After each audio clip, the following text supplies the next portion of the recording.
when you're just going and your foundation is not really strong, you will definitely fall. When it comes to like a point of scale, when the foundations are not really like good, you're going to fall. The business mistakes your business faces, they are not a business problem, they are a founder problem. Before you go to fundraise, like you have to do a lot of validation of the idea that you have. Make sure it's going to be received well in the market, and make sure that you're able to also like return money to investors. Bootstrapping, most times it's like you're always giving up something to make something else prevail, because you're cash strapped.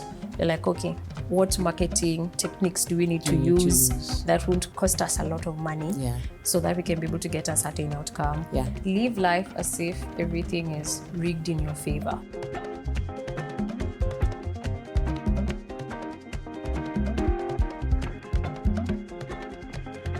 Hello, everyone, and welcome to yet another episode of the My Tech Story Africa podcast. My name is Alice Kanjaja, your lovely host, and I am excited to share with you the guest that we have for the day. Before we get to that, a reminder for you to subscribe from wherever you're listening from. That's on YouTube, Spotify, or on any of the major listening platforms, as well as check out our website, built in partnership with Revision Studios at mtsafrica.co. The website looks phenomenal. It's a lot of hard work that went into it, and very excited that it's out there for the world to see. So please check out the website and subscribe to our newsletters at mtsafrica.co/join. Back to the conversation. We have Maxine, and I'll give you the opportunity to introduce yourself. Welcome to My Tech Story Africa. Thank you, Alice, for having me at MTS Africa. It's such an honor to be here. My name is Maxine Kinyua, and I'm the founder of Tui Beauty, an AI-powered beauty tech platform that offers skin diagnostics and product recommendations, and we also enable you to have seamless shopping of the products. I love that, especially being in the beauty space. I've not really bumped into too many people in the beauty space that are trying to figure out ways to integrate AI into their product pipeline. And so happy to hear more about that. Could you run us through your story and where your journey began? Did you always want to be in tech, or is this now an eventuality of what your interest was previously? So I've always had an interest in tech from an early age, and this started back in high school. I took computer science as a subject back in high school, and I remember doing a lot of science congress projects at the time.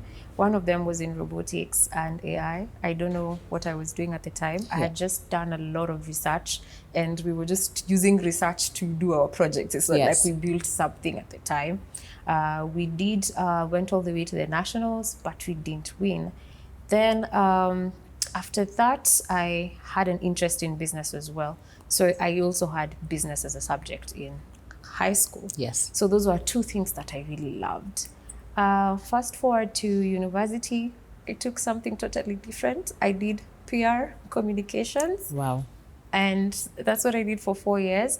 But when I was still doing that, I still learned a bit about tech, like coding, because of even the people around me were so techy, and I was so fascinated by the things they were building.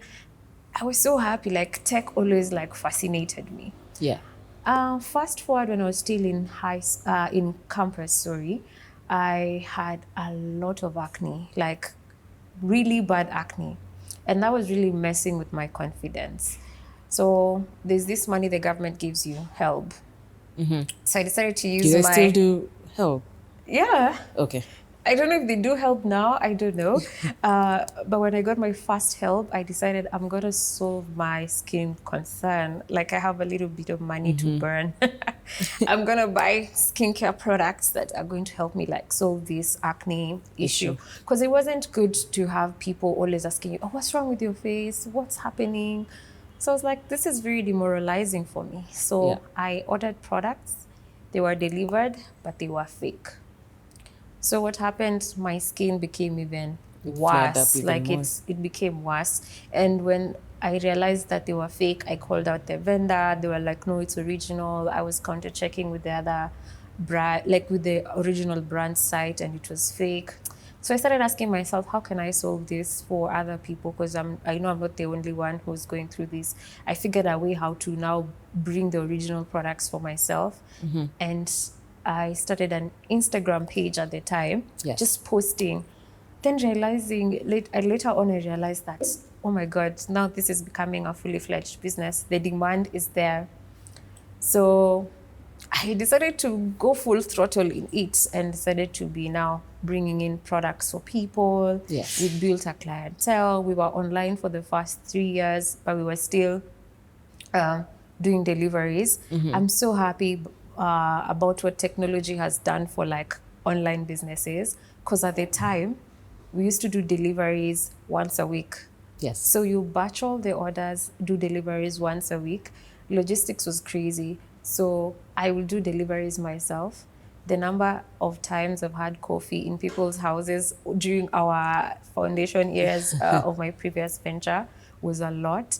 But it also gave me the time and opportunity to create like genuine connections with the Clients clientele. that you were having. So the business was fully bootstrapped. Actually, the business funded itself to some extent. I really put in little capital at the beginning, and Congratulations. we were just like reinvesting back into the business.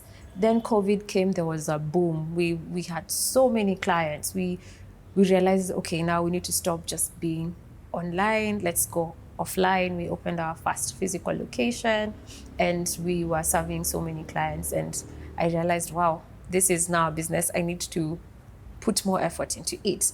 I hope you're realizing at this point, I'm not mentioning that there was strong foundation in building this business. I was basically just going with the demand. Like we're Yes. just going with the flow. But one thing that I learned is when you're just going and your foundation is not really strong, you will definitely fall. What happened? When it comes to like a point of scale, when the foundations are not really like good, you're going to fall. Also, that was my first time running a business.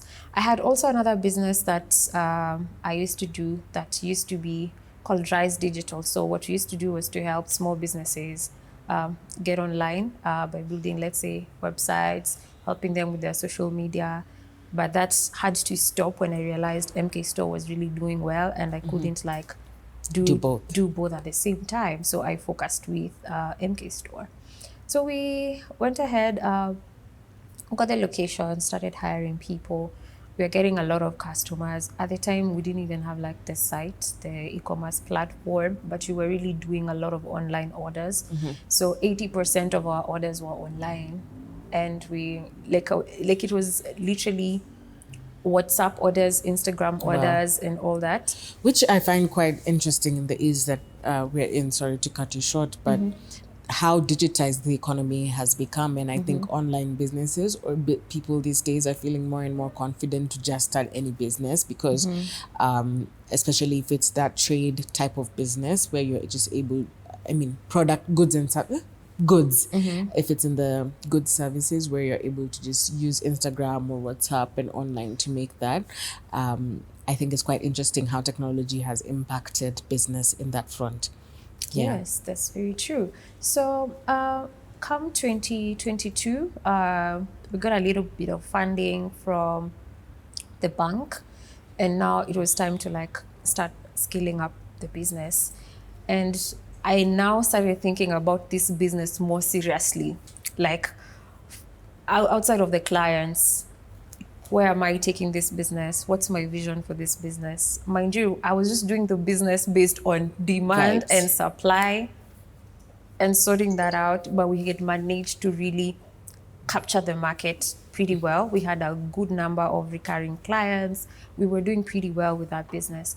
But now when I started thinking about the future of the business and how big I want it to be, how I want to scale it, I realized our foundations are not that strong. Like in every point of the business, you realize there's some inefficiencies in those businesses, in those processes. Can I ask what foundation building for you looks like, or what you mean by foundation building?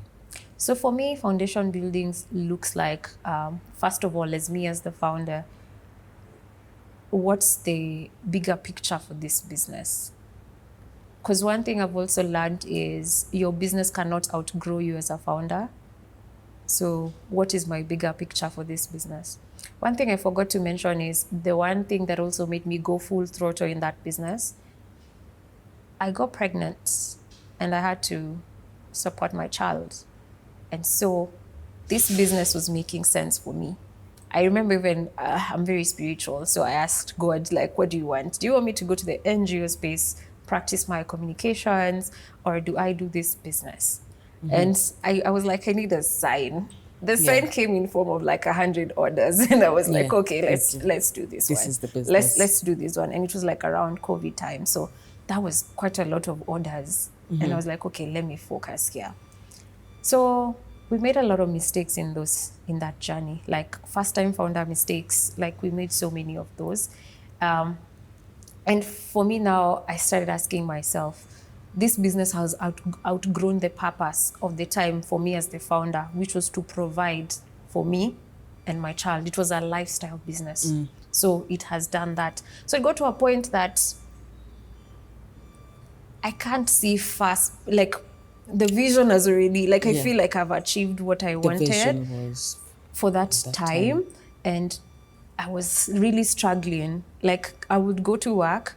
I love my clients. I love seeing them. I love interacting with them, but I would still feel like there's something missing. Like I need to do more. We can't just be doing only this. And I feel like there's so much potential for the business. So we started looking into ways that we can now merge two things I loved. Because at the time I was at crossroads, and I'm like, okay, I want to do tech. I want to build in tech for beauty. I remember going out for lunch with one of my friends in the health tech space, and I was like, I'm really looking to do like beauty tech to help us solve some of these challenges we are facing. And it was like, one of the challenges was 80% of our clients are online. So they do the consultations on WhatsApp. So what they do is they send photos, and now we have to get back to each one and every one of them, telling them what they need to use. I realized that was tiresome, and looking from it from a point of scale, it wouldn't make any sense for us at the time. So it was like, okay, how can we do this? And now I started remembering how I had started saying, oh, we can start picturing, like taking photos of people in the airports to capture thieves. Then I was like, okay, this is something you can literally think about in depth. I started doing a bit of research on like AI for beauty. I saw how we can use skin diagnostics and automating that process for us, so we can be able to help as many people as possible. And the journey began. So we didn't close the location, but at the mind I was just like, okay, I need to do this. Because also I was told you don't have to change something that's already working. But it was working. It wasn't like really working, because now you have to go back and say, okay, if Instagram goes out, how is business for us? Like, how do we proceed from here? Okay, people know the locations. 80% of your clientele don't come to the physical location. So at the time, we had already built an e-commerce platform as well, and it was gaining a lot of traction. But when we decided to go fully tech, it was time to like just go fully e-commerce.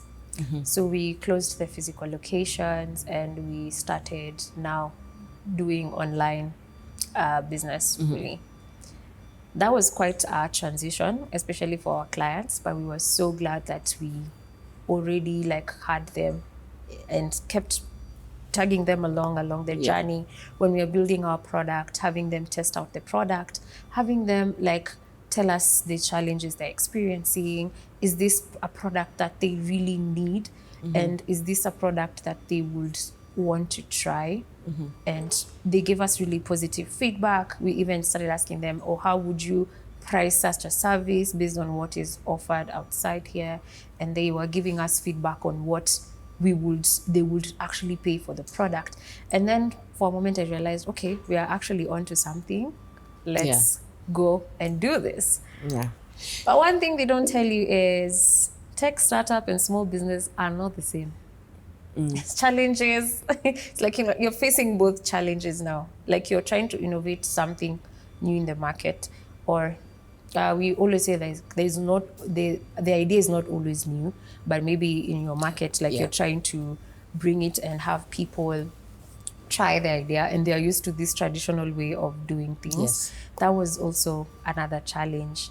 I want to take you back slightly on two things. The first one being, you mentioned that when your first business and how you had structured it, you made mistakes that typically first-time founders make. I want to just get to know a bit more. If you were to list some of the mistakes that you made in that process, what would they be? So I think one of the most painful one and that I didn't do that really hurt us so much was insurance. Like not having like an insurance for our imported goods. So there's one that we lost that really hurt the business and we were not able to recover. Wow. And that was painful. So that is one of the mistakes. The other thing is like always having these systems and processes in place from the beginning always helps. At the time, we started, understand, like I started in campus. So I was moving on vibes. You want products, we bring them, we sell, we check profits, margins, founder goes with whatever she's going with. So there was no bigger picture, was get location. Okay, you've gotten the location. In my mind, I had never seen myself being a store owner. Yeah, honestly, for me, when I think business, I'm thinking global business. And I knew the amount of capital required to be store owner in like multiple locations and how much that would be upfront. So I always knew I wanted to do like an Amazon for beauty products, but we have to have like systems now that would support that. Place. And now I also knew like if that's the route you're going, like what do you need to have to be able to actualize that for you? Is it more automation so that you can have a lean team so that you can be able to actualize that? So those are some of the things that you start thinking about as a bootstrapped founder. Like, okay, we don't have the capital to do this. How do we use automation to do some of these tasks that we are currently doing and might require a lot of human power to answer them? So, for example, if you get 50 people contacting you for skincare consultation, how would you solve that to make sure every person gets a personalized, good experience without delaying on time, without, like they have instant responses? It means you have to use automation for that. Yeah. It means you also have to structure your business in a way that it can also be like it's like you can get on the platform, do that by yourself, get your results, and you're able to get your products. So those are some of the challenges, some of the things. The other thing is also like bringing in an accountant way later in the business. Like I wish I had an accountant like from day one of, like that day when I started getting a lot of orders and I was still in campus. That's the time I should have just decided, you know what, this business finances, we're taking them seriously and we're going to have like a financial manager in it. But it's just the nature of small businesses. You're the small business owner, you're doing everything. You only probably have people who are helping you in the customer service, in the, let's say, like helping you like run the store. That's how most small businesses are structured. Yeah. And by the time you're finding that you want to now bring these professionals even from like a consulting point, like maybe now you're even making 200K a year. That's when you're realizing, okay, we really need to figure out the structures in this. You now start consulting, now bringing people, but now you realize, okay, we're also trying to do a different business model now. We need to change things up. I need to get tech team in order. I need to get like all the areas in order for me to be able to scale this business to the heights I want it to go. So after the cargo issue is when I even decided, you know what, take your losses. And there are also seasons in business. Sometimes your business is here, sometimes your business is here. And that was the time now I decided like just fully go tech. There's no time better than this. You don't have much more to lose. Yeah, because I was also like, I have two choices. I either close, because it was that bad. We had gotten like a bank funding at the time. So when you lose goods and you're in a retail business, you know that what means your cash flows are constrained. So that also made me check at the supply chain of the beauty businesses and how it is, and how complicated the supply chain is. And I was just like, you know what, fix the issue. But you won't fix the issue when you're in the same space you are in. And that was something I had to understand and learn. And the other thing is, like, one thing I've learned is the business mistakes your business faces, they're not a really a mistake problem. They're not a business problem. They're a founder problem. So it's also like a lot of self-improvement, self-work, so that you can be able to be the version of yourself that will run that business that you want. Just to spend a bit more time there, and unpacking what you mean by the problems that you face in the business are primarily a founder problem and not a business problem. So one thing is, if you struggle, let me just give a general example. If you struggle like with consistency as a founder, sometimes it might end up showing up in your business as well. If you're not a good manager of money as a founder, you will definitely see it in your business as well. That's why sometimes you see people raise a lot of money, and if they had not found like if they can't manage, it won't translate in their business. So when that happened, it was a lot of, like, it was me going inward and just checking, how did we get here? Like, how did we get here? What didn't I do? How did I show up so that's why we got to this point? What were some of the things that I didn't really focus on? Didn't I want to give up control so much that I had all these things on my plate that now I can't even be able to focus on them properly? Because that's also one thing when you're a small business owner, you don't want to give up like control. Your employees probably don't even know how much you make, because you're scared, if they know, they will start stealing or something. There's like, you want to be the one who is making all the decisions pertaining your business, but sometimes that is going to limit how much you're going to be able to scale. And sometimes when the problems come in, you're going to be liable for most of the decisions. So if you struggle even with like, let's say, self-esteem, it's going to show in your business by how you're showing up for your business as well.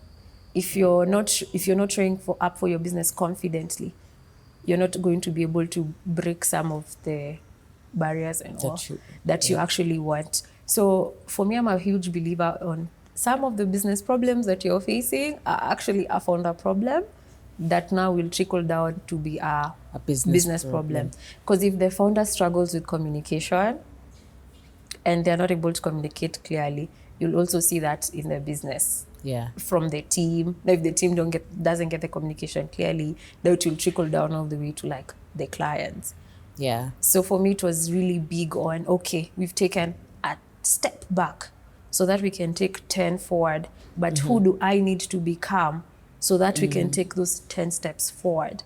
So it was a lot of self-work, self-learning, forgiving yourself, because also you've built, like, I went through our CRM when now we were trying to reach out to clients from 2020 all the way to 2023. I'm like, you have over 10,000 contacts. How did you get to this point? So, and now there's the feeling of failure, like I have failed. And then at the time, people are not understanding why you're doing what you're doing at that point. Because I just woke up, I went to the management and I told them we are closing shop. And they were like, okay, are you okay? Can I give you a month to think about it? I was like, yeah, I am okay, I'm serious. And then he was like, okay, maybe you'll change your mind. I was like, no, I am serious. And he just told me, okay, then write me an email and all that. At the time, it was scary. Like, I'm just like, you know what? We are just taking it a day at a time, because we still have clients to serve. We still have clients who trust us and they still want to purchase from us. I need to figure out how we are going to serve these clients while still in the transition. In a transition, while still also recovering from the loss we just had as a business, and remain sane for my child and show up for her like very well. So that was very a challenging time. And then now I just decided to be taking a day at a time. It was also like not the best time mentally for me. It was very dark. It was like that's where you wake up every day and you're like, God, are we on the right path? Are we doing something that is like is going to impact people? You try share your idea to somebody. Somebody's like, oh, is that really even viable? We're like, yes, it's viable. We can do it. We can build it. And you keep pushing. We have a very good CTO in our team, and he's been very instrumental like in building Tui Beauty. So you will find in pre-seed stage, this is when you and your team are building at crazy hours of the night. Like we will just have conversations. Like anytime he feels like my energy is a bit like off. He'll be like, yo, don't worry, we got this.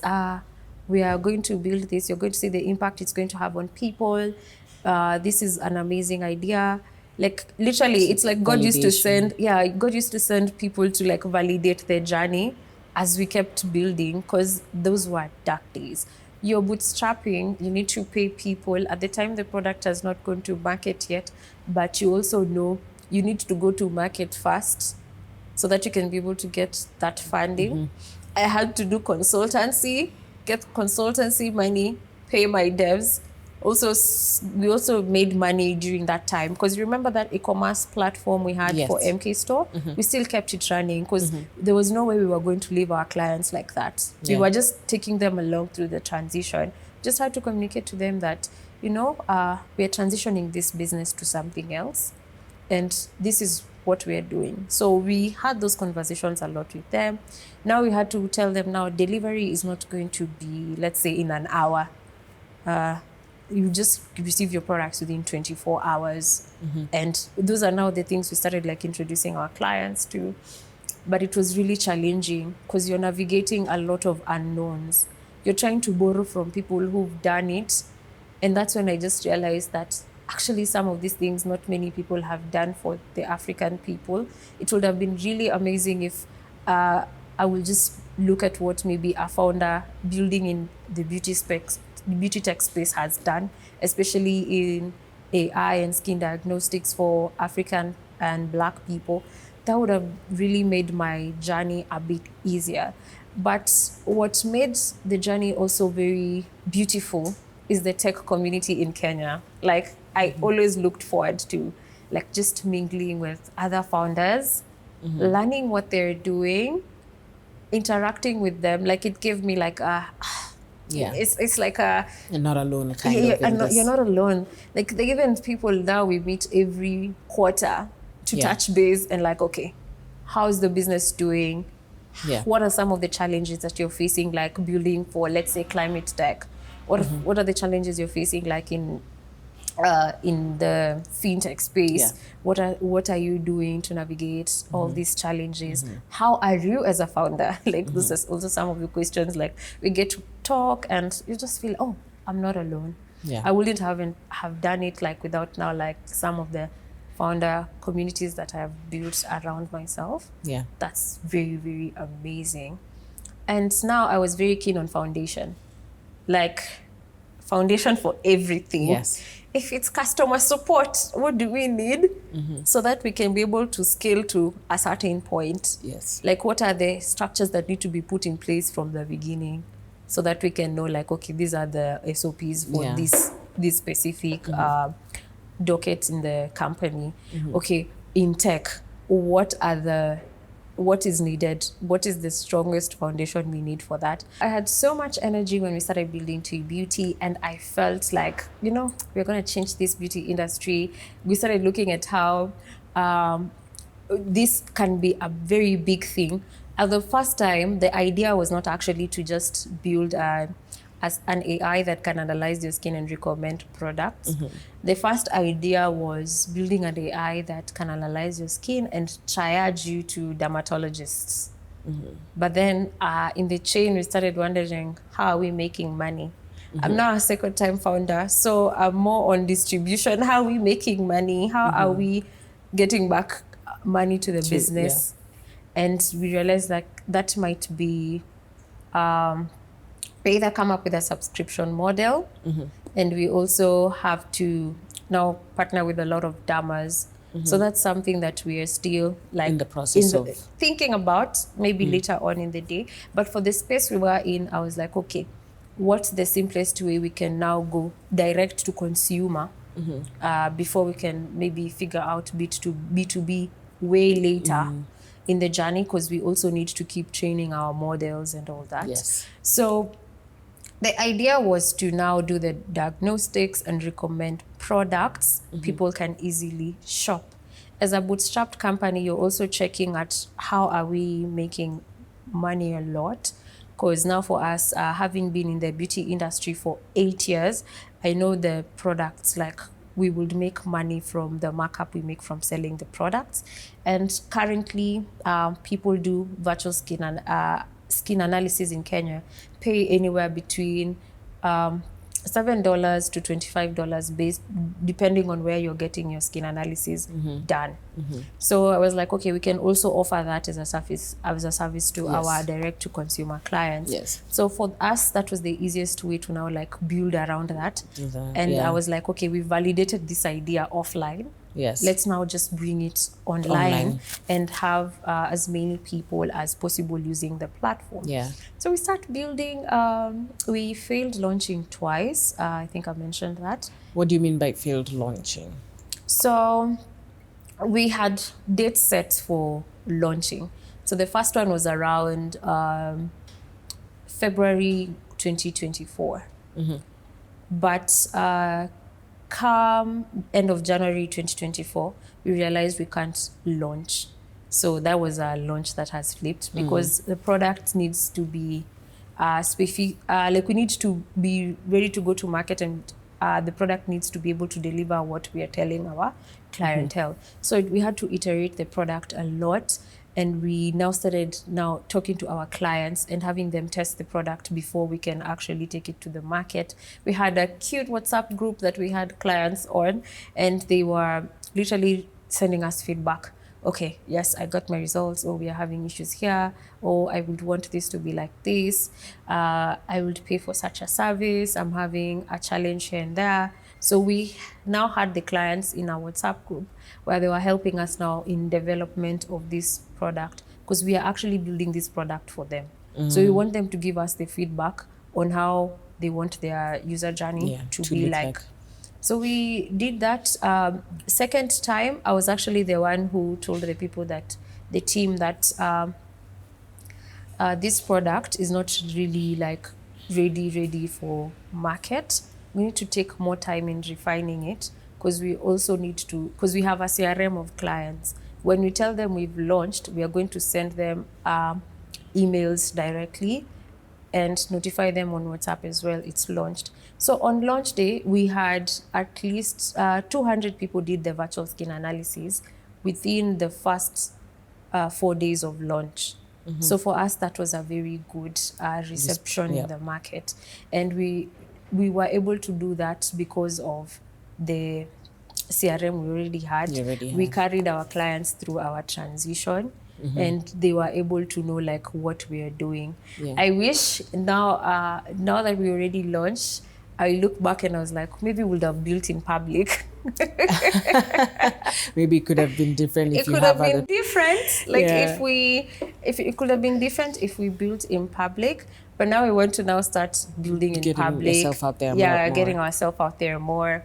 Because we're also like, we keep improving our product, we keep refining it, and we now want to now start bringing people along the journey of building a beauty tech startup, and maybe it might help somebody out there who's also thinking of building like tech solutions for the beauty space. To be able to do that. I really like that breakdown. I think you've taken us through the journey, and not just the surface level of it, but the nitty-gritties. What failed, what succeeded, what didn't work, what worked.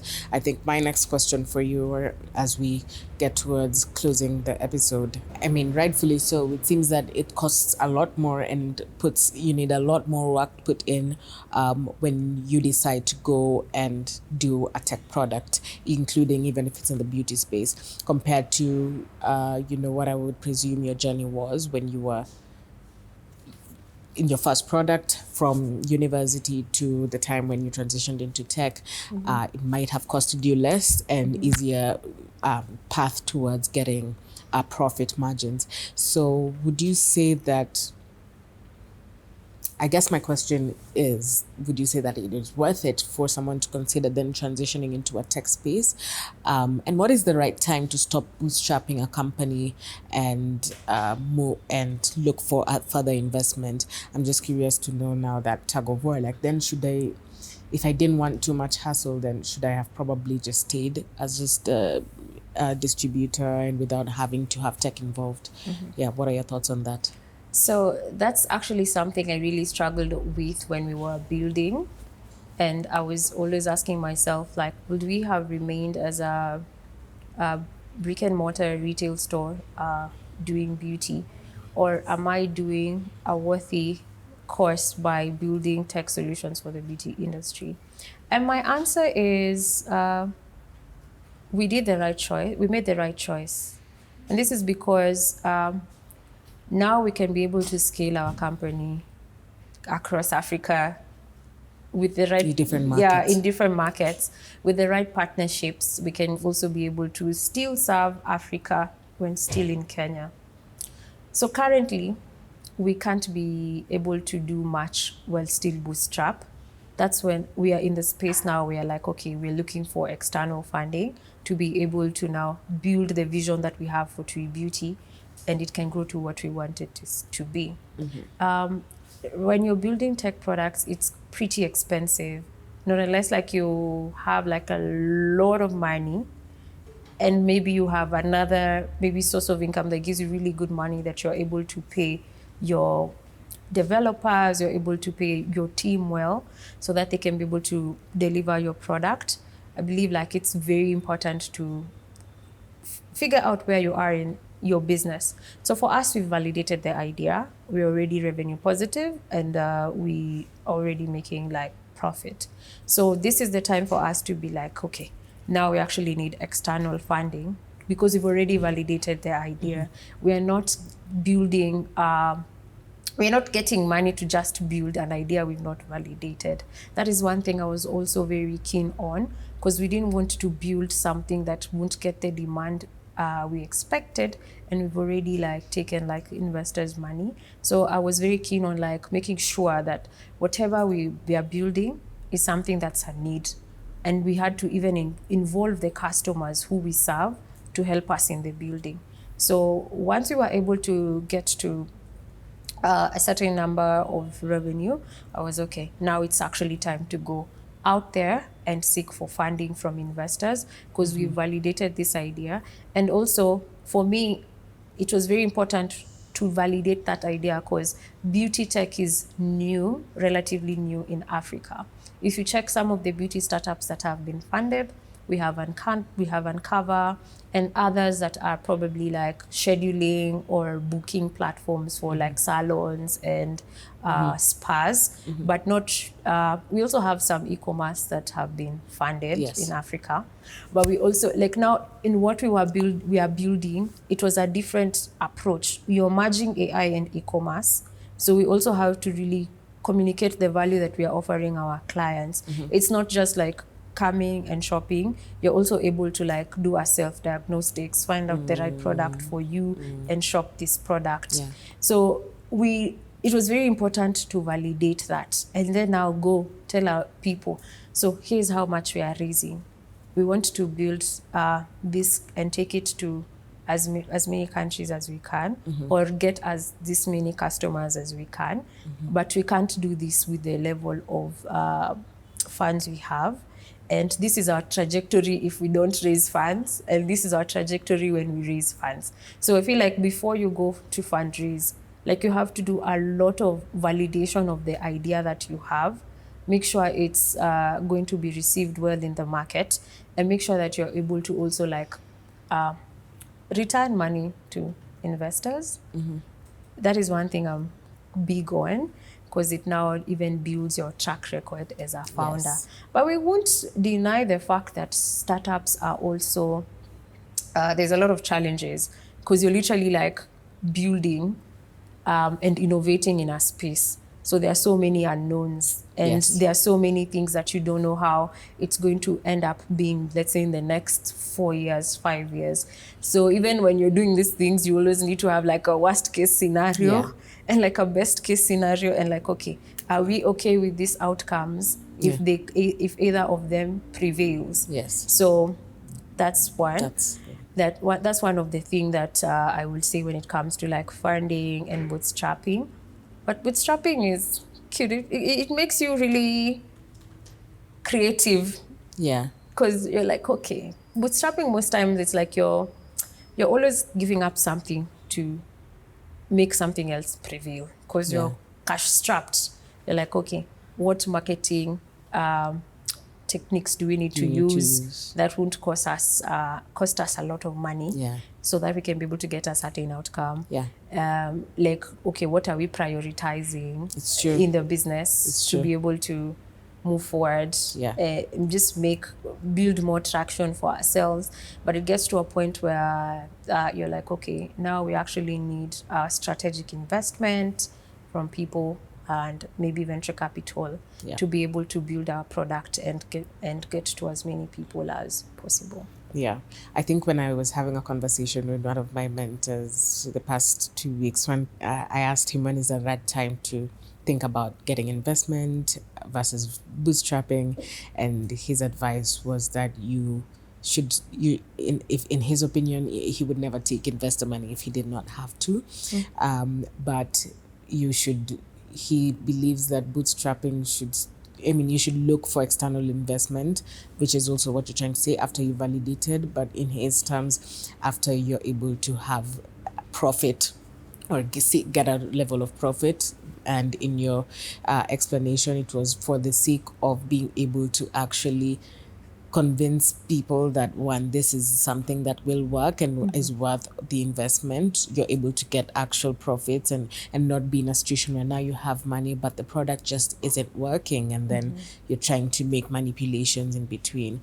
So yeah, thank you so much for those insights, not only in terms of founder advice, but just in general, running us through your story and your journey. I think it's very inspiring, and I'd like you to say one other piece of information for our audience before we wrap up the conversation.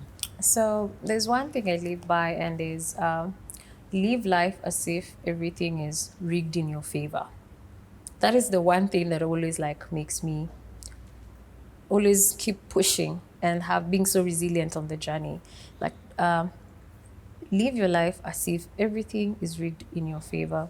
If you're having challenges and you're trying to see like, okay, this is really going to take me out, I changed my mindset to like a positive mindset and be like, okay, this is rigged in my favor, and it's putting me strategically positioning me for something better. Amen. So that is something that has really helped me in our journey of building TUI for the last since 2023 when we started. And I was like, always, anytime, I'm always telling myself, live life as Yes. if everything is rigged in your favor. Getting no's from investors, I'm always like, you know what? It's okay. It's all rigged in our favor. And one thing I also want to say to our viewers, like, I would want to see more people innovating in AI, especially, that is solving real Africa problems. Like, I'm so geeky about AI and automation and how it will like really help businesses to grow and thrive and scale. That is so great. Like, I would want to see like, especially so many women coming up and like building these solutions. It even gives you like more people to like talk to, Yes. bond with. Yeah. But the ecosystem is also like really, really It's good. very friendly. Yeah, I like it's the very tech friendly. ecosystem as Me well. too. I love it. I Yeah. feel at home. Like it's like a warm hug. It does. I did meet you in one of the mixers in Yeah. the Nairobi Tech Week, and I think that was overwhelming for me, just because it's either or, right? You either get, oh my gosh, yes, such community, and it's so amazing, or like, oh my god, everyone's doing such amazing things. Am I supposed to be here? Are the two emotions that I usually feel when I'm in the spaces. Yeah, I don't know if you feel the same.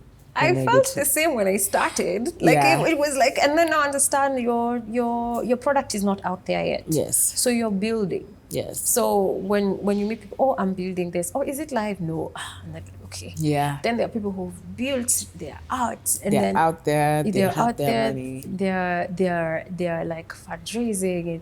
It's good for them. And you're like, okay, will we get there? Yeah. But at the moment now, I started now, like I said, like working on yourself as a founder and realizing like, even as you are, you're enough in that space and you're in that room because you deserve to be in that room. Like you're there, you're enough, you have valuable insights in whatever you're doing. It might not be out there. Maybe some people are 2 steps ahead of you, but you're also getting there. Yeah. So that emotion like literally just went away. So currently we are raising our pre-seed, and like you always want to, when you're asked like, have you raised from another venture? Like you're like, okay, we've not raised from another venture, but we've raised from angels. And they're like, okay, you need to raise from another venture first. Before you need you to come see, in. yeah, before you come in. But now I now had to change my my mind and always tell myself like, if you get no's, some investors are not for you. Like not every investor is going to invest in you at the end of the day. So before it used to be like, oh, a gut punch. But right now I'm like, okay, I'm just closer to my yes. Or okay, we're closer to maybe closing the amount that we need. Yeah. Like the more you just keep moving. Yeah. But it's not an easy job. You really have to Put your head down when it put comes your to head fundraising. Yeah, put your head down, and also take care of yourself as a founder, especially like even mentally, emotionally, and all that. Like take care of yourself so that you can be able to show up for your startup in a way that you're supposed to. Thank you so much. I think that's a very powerful way to end the episode, and greatly admire the insights that you've given us. Guys, thank you so much for tuning into this week's episode. I think that this is a conversation that you should be telling your friend to tell a friend, because this journey is not easy, but this is also an conversation that I think is encouraging for not just women, but anybody who is looking to get into the startup space, to make a transition, to make a pivot, but also to just know that they're not alone as they're building. If you've made it this far, make sure that you subscribe from wherever you're listening from. Once again, check out our website, mtsafrica.co, built in partnership with your vision. And finally, follow us on our social media platforms at My Tech Story Africa. Everywhere. We've had Maxine Kinyua join us today, and I have been Alice Kanchecha, your lovely host, and I shall see you in the next one. Bye.